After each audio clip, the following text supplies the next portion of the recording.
Do you recognize this? This is a phone. First invented to allow people to contact each other over far distances. That then evolved into this. And then we've evolved to this, the smartphone. Now, the smartphone, since I've been in China, is my personal assistant. I do not take my wallet out of my pocket anymore to pay for anything. When I left for international teaching, the big thing in the UK at the time was contactless payments. Now in Beijing, within 1 month of moving to Beijing, I'd stopped using cards. I'd stopped using anything in my wallet. I'd stopped using cash pretty much altogether. So I'm going to show you in this video what it's like in Beijing compared to what it's like in the UK in regards to mobile phone usage. The first thing I'm obviously going to do is I'm going to order some food.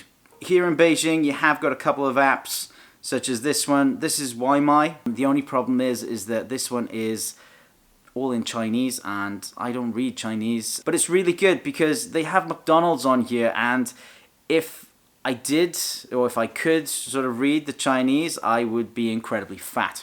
So instead, what I'm going to do is I'm going to use a different one which is called Sherpas. And what I'm going to do is I'm going to order some Mexican for lunch. There you go, there's Pizza Tex-Mex. It's only 294 meters away. But why would I walk that distance when someone would bring it to me? I'm going to order some chimichangas. So add to cart. Press order. Yep, there you go, 45 minutes, 71 kwai, pay. I'm going to pay with WeChat, because everything here runs through WeChat or Alipay. Job done. Now all I got to do is sit back and wait. Nom, nom, nom. So I guess this is just ordering food, but what about other things like daily life, like traveling around? Well, DJI released their Osmo Pocket today, so I'm going to see if I can get hold of one. Come with me. First I'm going to eat this. So, one of the best ways and easiest ways to get around Beijing is the tube. However, I need to get to the tube station first, and that's when the next app comes in. This is Mobike. There's other bike sharing apps out there. Ofo, Blue Go was one. I don't know if it's still around. It kind of went under, but I still see them around. And this one tells me where the nearest bike is. And let's go find that one and utilize it. There's one. QR codes are king here. Or should I say QR codes are queen. We simply scan the QR code with the app. It should then unlock this part. And we're good to go. Let's go to the tube station. You do have to have about 6 set of eyes, mind, if you are on a bike share in Beijing. It's a bit like the wacky races. I love it. When you're done, you just rock your bike up on the side of the road and then just put that back to locked. And that cost me 1 RMB, which is like 10 pence. Okay, alright, just go across this road and then we'll be on to the station. So as I said, QR code is king here, or queen, sorry. So on to my next app. I'm now using what's called Ruby Pay. This is the one to allow me to use the subway.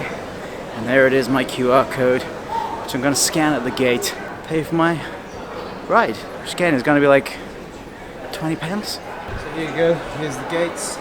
Scan my QR code there. You can also touch NFC on that one. And we're through. Line 14. This way.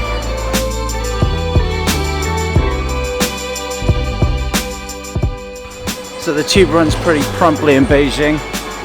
It's not always the fastest way around, but it's definitely the one that guarantees the actual time that it tells you. Like if you get a ride hailing app, it'll tell you like 25 minutes.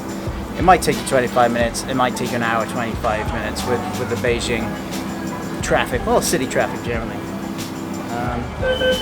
On to DJI. Here it is, time to get my new toy.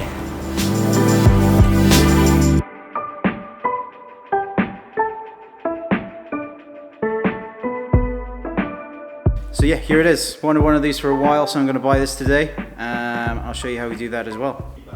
So as I said, QR codes are king, or queen, sorry, QR codes are queen. So all we do is go into my WeChat app, I go into scan the QR code that is on here. Pop that back in there, 2499.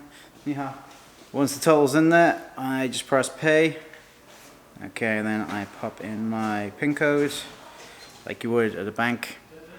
And there you go, job done. And now I have a new DJI Osmo Pocket. Let's go home and play with it. But obviously I need to get home, so I need some transportation there. Now this time I'm not going to use the tube. I'm actually going to use a ride-hailing app here in China. It's called Didi. It's pretty much like any other ride-hailing app that you see around the world. I let it find where I am or the nearest pickup point. I put in my home address as to where I want to go.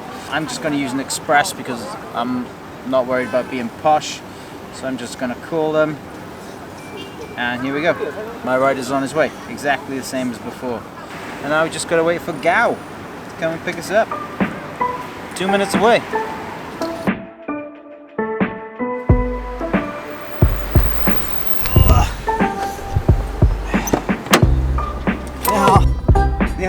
你好，你好 ，OK。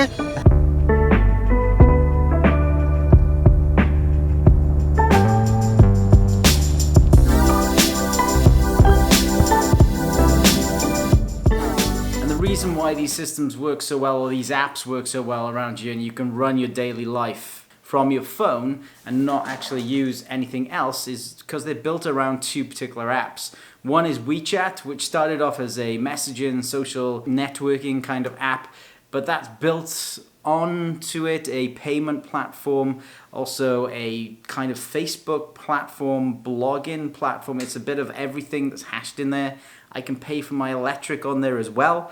And the other one is Alipay. So if you've heard of AliExpress or Alibaba, you would know about Alipay, or you may have heard of it. They're all the same company.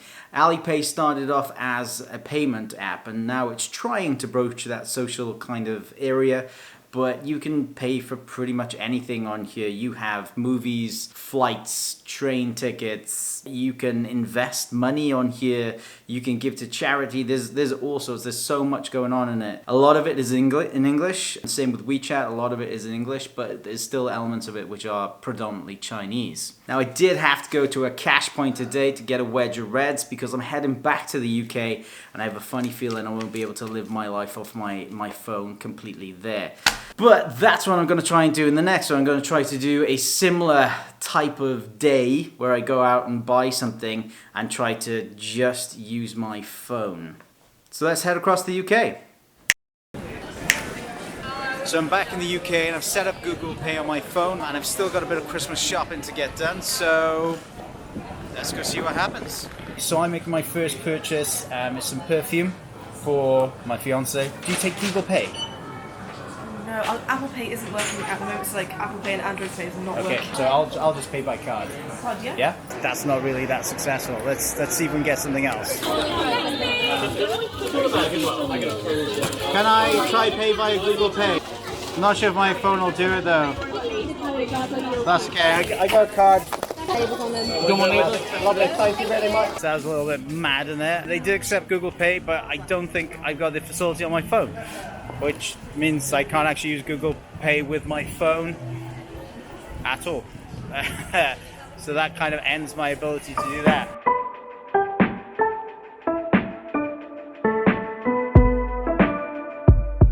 It turns out that my phone doesn't work with Google Pay because it's a little bit cheap and a little bit old.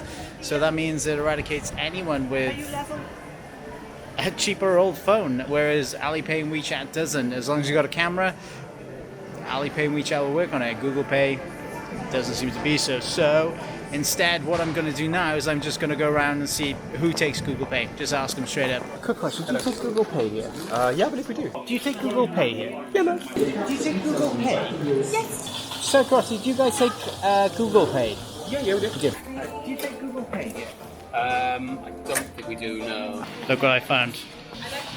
Just got a quick question. Yeah. I saw you had a Union Pay sign that you take Union Pay. Do you take WeChat and Alipay as well? We haven't been set up for that yet. We've been had a few people asking about it. Okay. So after asking around in the UK, electronic payments via your phone is quite widely accepted via Apple Pay or Android Pay. It just doesn't seem to be as well used by most people. They're still using chip and pin cards.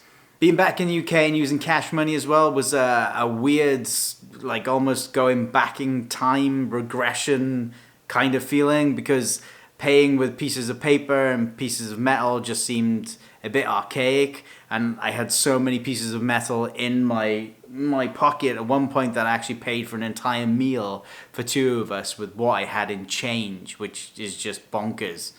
So the main difference that I could see in the UK compared to Beijing was that the integration is there in the UK, but it just doesn't seem to be that easy to use. Here, if you've got a phone with a camera and a screen, you can go about your daily business, you can buy things, you can travel around the city. You're not really hindered, whereas in the UK, if you don't have the right type of phone, then you can't do anything with your phone in terms of paying for things, unless you're buying stuff over an app. If you like this video, please like and subscribe to the channel, and we'll see you next time.